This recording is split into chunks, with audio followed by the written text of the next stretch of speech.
Hi hello નમસ્તે સત શ્રી અકાલ કેમ છો once again welcome back to ranker sir અને થંબનેલ જોઈને આઈડિયા આવી જ ગયો છે કે આ હશે વ્રજના પેપર સેટનું સોલ્યુશન જેવી રીતે આપણે લેક્ચરમાં વાત થયેલી.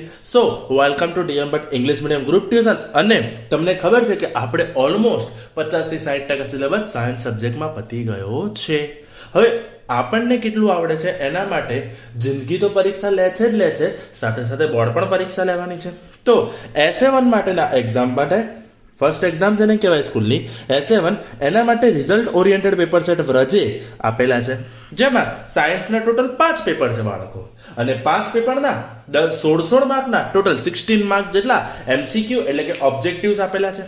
તો આપણે હવે પછીના 5 વિડીયો જે હશે, જે પ્લેલિસ્ટમાં તમને દેખાય છે, એ 5 વિડીયો 5 પેપરના સોલ્યુશન છે. તો ફટાફટ વિડીયો ચાલુ કરીએ છીએ અને ફટાફટ ઓબ્જેક્ટિવ સોલ્વ કરીએ છીએ, જેથી ઓબ્જેક્ટિવ શોધવા માટેનો સમય તમારો બગાડીશું નહીં અને એટલો ટાઈમ તમે સારી રીતે બીજું મોઢે કરી શકશો. તો ચાલુ કરીશું video, let's go. So question paper 1 total 80 માર્કનું એક્ઝામ 3 અવર્સ, અને એમાં તમે જોવા જાઓ તો સેક્શન A 16 માર્કનો છે, જોવા મળે છે.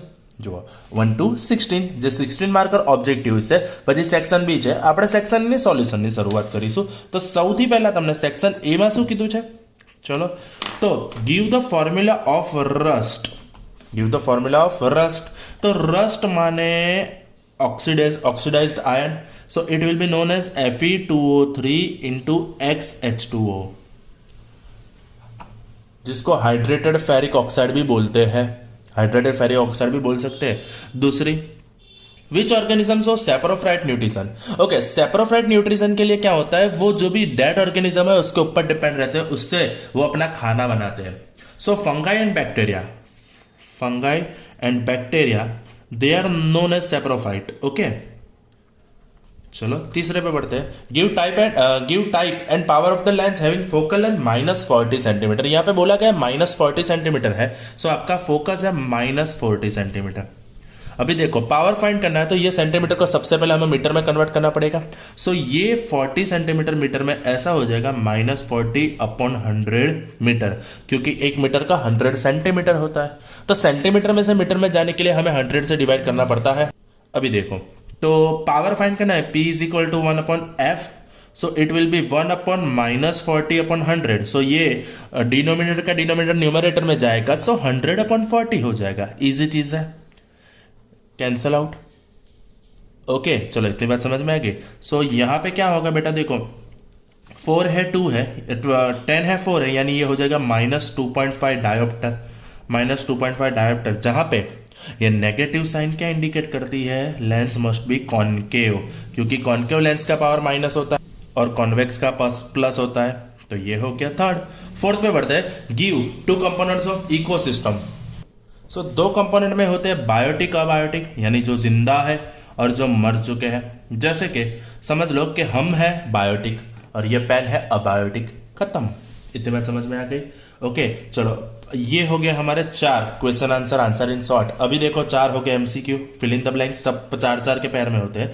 5 fill in the blank. The pH of the gastric juice is, यहाँ पे हमें pH बोला गया जूस का, जो <2 होता है 1.2 लिख दो, चलता है. तो pH होगा 1.2. कितना होगा बेटा, 1.2. इतनी बात समझ में आ गई. 6-1 blank hormone inhibits the growth in plant, it will be abscisic acid. It will be abscisic acid. Abscisic acid जो होता है वो ग्रोथ को इनहिबिट करता है. 7 the focal length of the plane mirror is infinite. Focal length, क्योंकि वो plane है तो उसका फोकस कहीं इनफाइनाइट पे होगा, तो उसकी फोकल लेंथ भी इनफाइनाइट होगी. और अगर आपको बोले कि पावर कितना होता है, तो पावर होता है 0, पर ये मिरर है तो उसका पावर नहीं बनेगा.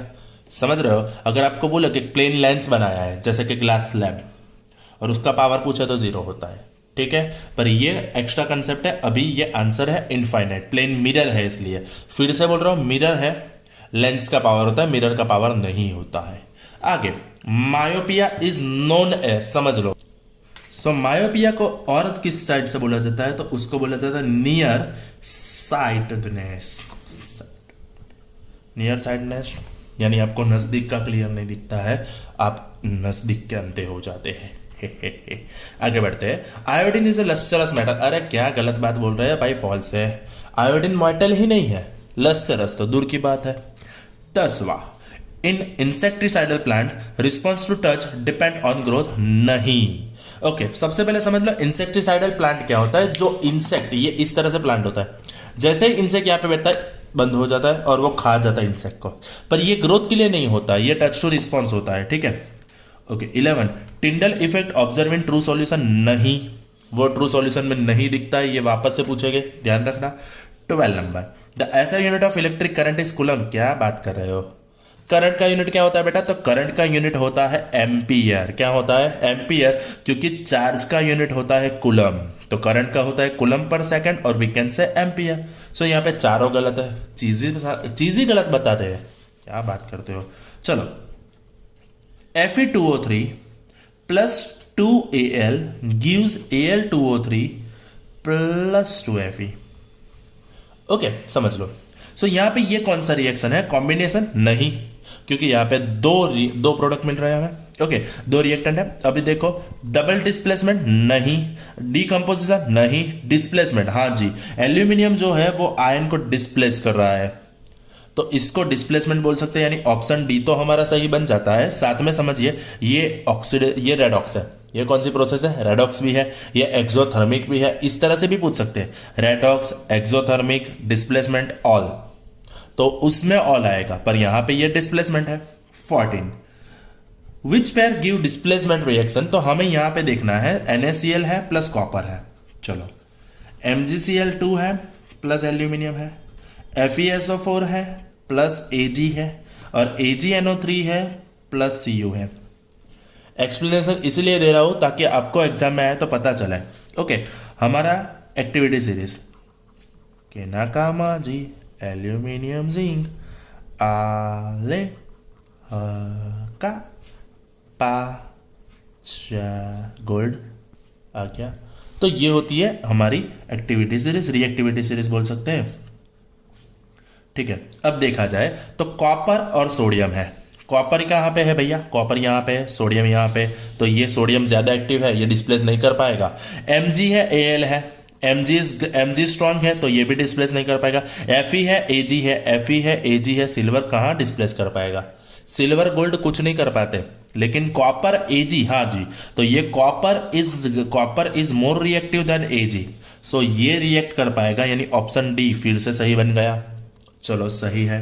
15 number, the kidney of the human being as a part of the systems, कहाँ पे एक्सक्रेशन, कौन सा होता है excretion. 16, the human eye can focus on objects at different distance by adjusting focal length of the eye lens which is due to power of accommodation, यानी हम दूर और नजदीक दोनों की चीज पे फोकस कर सकते हैं due to power of accommodation. जैसे कि अभी देखो आप लोग यहाँ पे पेन पे फोकस कर रहे हो तो पीछे का ब्लर हो गया, अभी देखो पीछे का फोकस हुआ तो पेन ब्लर हो गया, तो ये उसकी अकोमोडेशन कैपेसिटी होती है।